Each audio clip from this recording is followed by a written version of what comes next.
Hey guys, it's Ben. How you doing? Hope you're having an awesome day. Thank you for tuning in.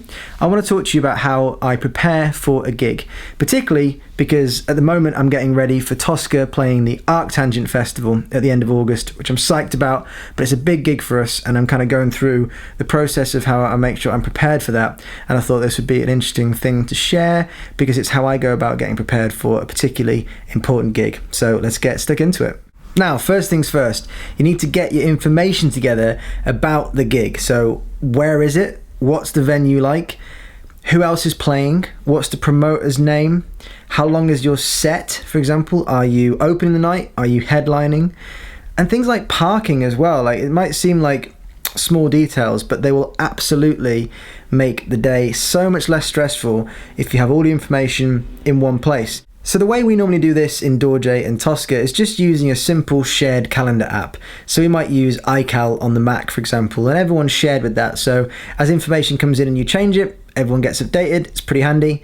So we might have, like 29th of March, that will just say Southampton, the city that we're playing in, as the actual, entry in the calendar. And then I use the location bit in the calendar entry to actually put the venue address, because they're deliberately clickable, so you can click that and it'll open up in your Maps app and you can get directions straight there. Just a handy little tip.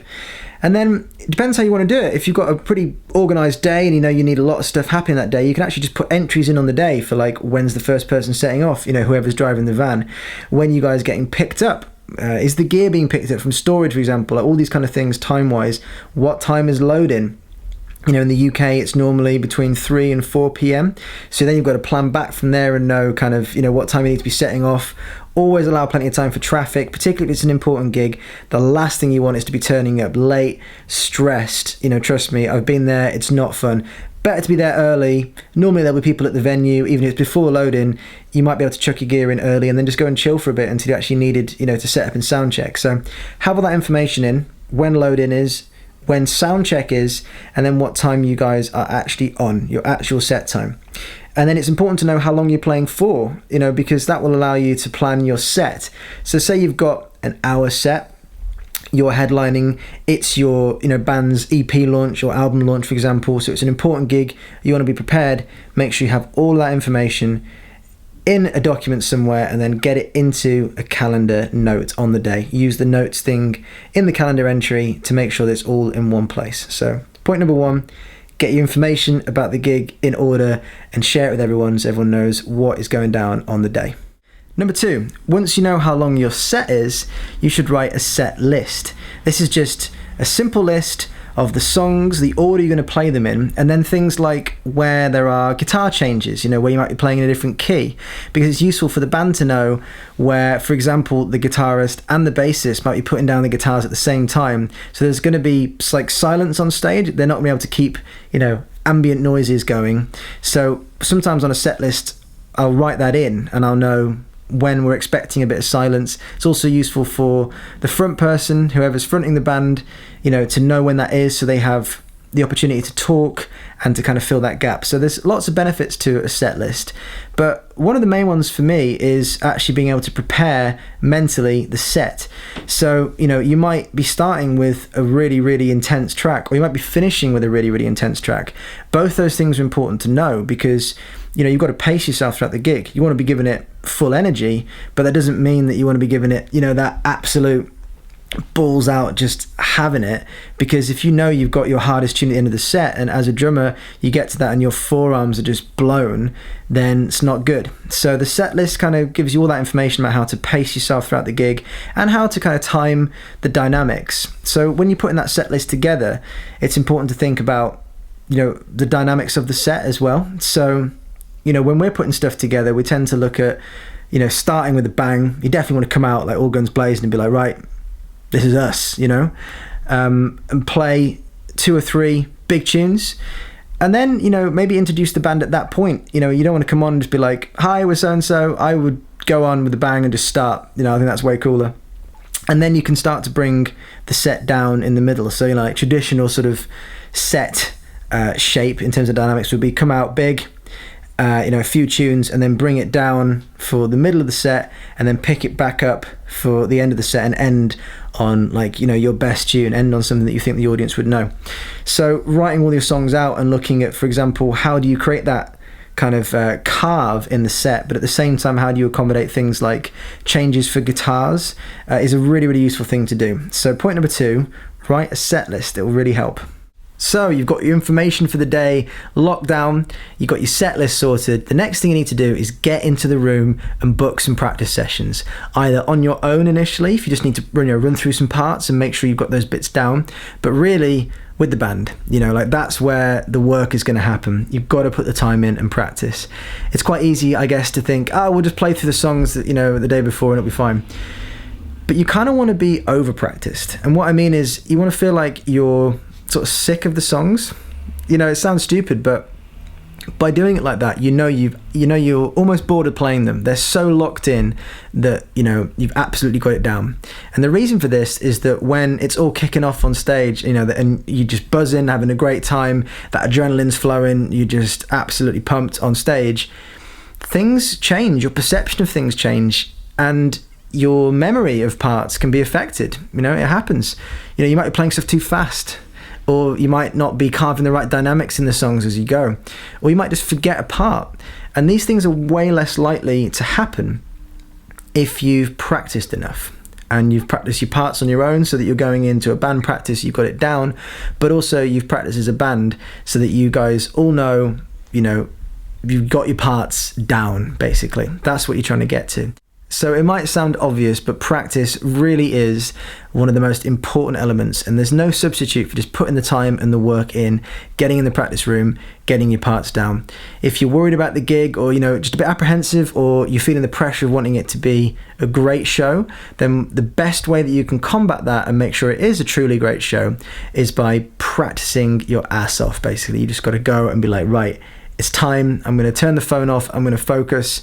And then the way you can actually get that to be an even better and more useful process is record those practices, So it can just be something on your iPhone, dead easy. You want to level that up, you can get something like the Shure MV88. That's a little iPhone mic. It's brilliant, really makes those recordings better.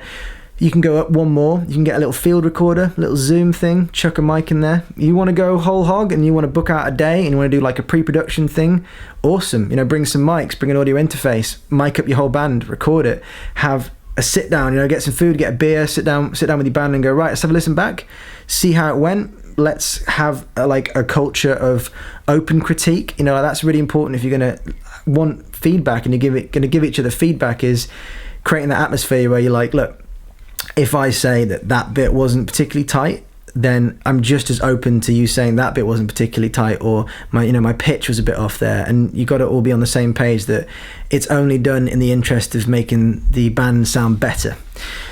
So, band politics, it's always fun and games, but I think we've managed to get around a lot of that in our bands because we've been friends for a long time, and we do have a culture in the bands of giving and receiving constructive criticism, because it normally is constructive, and everyone just wants it to be as good as possible. So those are my tips on number 3, which is practice. No substitute for it. Get it done, get it booked in, smash it. Number 4, do not underestimate the power of visualization. Now, you might think I'm reading you a quote from The Secret. I assure you, my friends, I'm not. I'm talking about sitting down, relaxing, and really visualizing what it is you're going to do. It might sound over the top, and if you don't need it, that's cool. I don't do it all the time. But it is something which, high performance people, so athletes, performers, astronauts, for example, I read an incredible book by Chris Hadfield about being an astronaut and all the pressure and life and death situations he's in, and some of the lessons learned from him about how to deal with that stuff definitely translate to when you're feeling a bit nervous about a gig. Come on. So, visualization is a very important tool that these guys use. So how do you do it? Well, you relax, you give yourself a bit of time to just kind of chill, and then you really mentally walk yourself through the process. So you go, okay, am I ready for this? I'm getting my gear, I'm picking this up. Okay, I must pack my spare snare, something we'll go on at a later point, for example, and you go through and you visualize all the things that you need to do to get yourself to the end goal. And then when you feel like you're walking onto that stage in that visualization, then you go, right, I'm on the stage, how does it feel? You know, this is particularly useful if maybe you're dealing with a bit more nerves than usual, and you might go, all right, this is cool, there's a crowd there, they're loving it, this is awesome, the guys are loving it, the band, everyone's cool, and you just start to program that idea in your head that everything's going well. Might sound like nonsense, but it works. You know, people use it for a reason. As I said, I don't do that all the time. Generally, what I would do is just have a few minutes before the gig where everything's kind of ready to go, and I'll just sort of take some deep breaths, relax. And because I've learned that there's a difference between being excited and being nervous. So I'll allow myself to be excited and energized, but I will take some deep breaths because I still get a bit nervous before a show normally. It's just how it is for me. But now I know it's generally always going to be fine. So I just take some deep breaths. I'm like, this is going to be great fun. And as soon as I'm on stage, I'm having literally the best time in my life ever. Every time I gig, I love it. So it's all good. But number 4, visualization. Try it. Try picturing that scenario you're going into, picturing the gig, and, you know, feeling like you're there and really immerse yourself in it. And I think if you keep doing that over time, particularly if it's this building up to this one big thing you're going for, you'll have such a different experience when you're there because you'll feel like you've already smashed it. So give it a go, visualization. All right, number 5, you got to check your gear. The last thing that you want is, after putting all this practice in and getting all this prep done, is, you know, for your cymbal stands to be fallen over, for your throne to break, for your bass drum pedal spring to fly off and blind someone permanently in the audience. You don't want that going on. So check your gear. This means going through systematically all the gear you need for the gig. Get it out in the room. You know, if you've got it at home, make some space in your bedroom, literally get it all out and go, right, is this stuff good to go? If you've got it at a storage facility, just get it out. You know, if you really want to be thorough, and I've done this normally in prep for a tour, is I'll book myself a practice room for a few hours, and I'll take all my gear and I'll just set it up and play it and make sure, you know, everything's kind of locked in the right place. So using memory locks on my stands, for example, you know, if something's changed or slipped from the last time that I used it, you know, I'll make sure it's all locked in. And that opportunity is for me to go over everything and make sure my gear is on point. So you want to be going through, you know, things like starting from your bass drum, you know, the little feet, the rubber feet on it that screw on, for example. You want to make sure that those are on. You want to make sure that, you know, those legs are nice and tight. Sometimes, you know, some of those screws might have come loose. You want to make sure your bass drum pedal is looking all good. You aren't missing any screws. You're not like, you know, down to that last lug connecting your bass drum, because if that goes on the show, your whole double kick pedal falls apart. You know, I'm talking if you really, really want to be prepared. If you're talking like this is a really important gig and you want to be absolutely sorted for it, then you would go to this kind of level of detail. You know, you want to make sure that all of your cymbal stands, you know, tighten and stay solid. You want to make sure the memory locks are all locked down where you can. You want to make sure that none of your drums are missing any lugs so that they are hard to tune, for example. You know, you want to make sure you've got enough cymbal felts and you've got, you know, some washers all sorted on the top and the actual wing nuts are all on. Just things like that, where you just look over the whole kit and go, is everything sorted here? And do that in advance so that you can order some bits in, or you can go to the drum shop and go, right, I need this and this and this, and get yourself sorted. So check over all your gear, but not just your drums, your electronics as well. Even if that's just running some in-ear monitors, for example, give them a clean, like check that they're working okay. You know, make sure they're absolutely fine. If you're going a level up and you're running tracks, for example, off your laptop, you know, just make sure that's all working. Like, spend some time checking your gear in advance, and I promise you, it is so much better to spend that time and potentially even that money, you know, booking a rehearsal room and going through it and realizing that there's a problem than, you know, on the day. So absolutely check all of your gear and make sure everything's good to go. So while we're on the subject of gear, you've got to get some spares sorted. The number of times that packing some spare gear has saved my ass on the road or at a gig, you know, I can't even count it. It's just an essential thing to bring. So it's not just bringing enough sticks. I mean, obviously you need more than you need sticks wise, because you don't want to break through your last stick at the gig, do you? but also it's packing spares for the smaller things, the things you wouldn't really think about that will really make a difference. So, you know, getting that spare cymbal felt, for example, just getting a pack of those, a pack of spare wing nuts and washers. You know, you want to bring spare little lugs, you know, so that in case you lose one on your bass drum pedal, you know, you're sorted. You can, if you're playing the same brand kit, say you're taking a DW out, for example, they've got their own sized drum lugs, so you want to take some spare of those. You know, you want to bring moon gel, you know, things to dampen your drums. You want to bring some gaffer out with you, bring some tools, bring some things to maintain and repair your kit. And then bring a spare snare drum. That is just vital. I used to not do it. I never really thought about it. And then I had a gig where I broke my snare and I was like, what now? You know, I had to call out to the other band and we're like, stop the gig, can I borrow your snare? Fortunately, it was fine, but I never wanted to be in that situation again. So I always bring a spare snare that is skinned, it's tuned, it's ready to go. And actually, the first time I needed that since was on the last Dorje tour. We did a headline tour all around Germany. It was great fun, but you know, one of the shows I'm playing and suddenly I've got that, you know, snares off sound, a boom. I was like, well, that's not my snare sound, as I'm kicking into like the big tune at the end. And I looked down and I could see my snare wires just hanging off under my snare. So I turned around to Mr. Max Taylor Grant, our buddy on the road, and he was there as a trusty sidekick looking. I was like, spare snare! And so we went into this section and we did a very fast swap over. It was cool. And I was like, played a bit on the toms, played a bit around the drums, lifted my arm up, and Max kind of dragged my snare off and chucked the new one on. But because I had my spare snare with me, right behind the kit, we were able to just chuck it on and go. Had that been trying to communicate during the song to, you know, one of the guys at the front of the stage and be like, guys, I need another snare drum, you know, would have been disaster. So definitely worth bringing. You know, it's saved my ass before. So yeah, spares, just vital.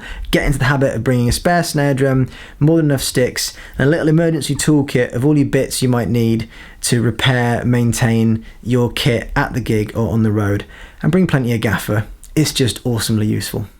So my final piece of advice is to relax. It's all going to be fine. It's only a show.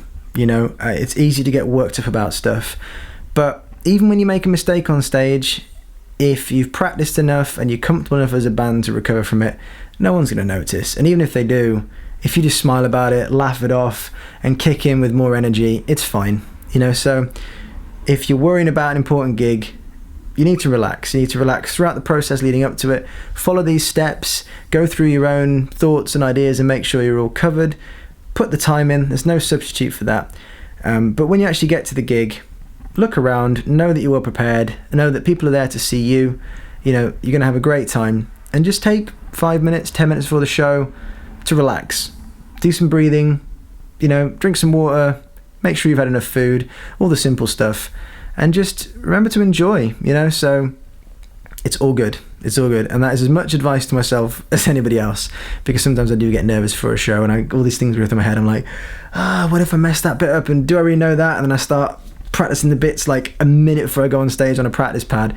That's not a good headspace. The best shows I've had are, you know, when I've been comfortable and relaxed. I've just kind of gone, this is going to be awesome. So, you know, don't worry about it.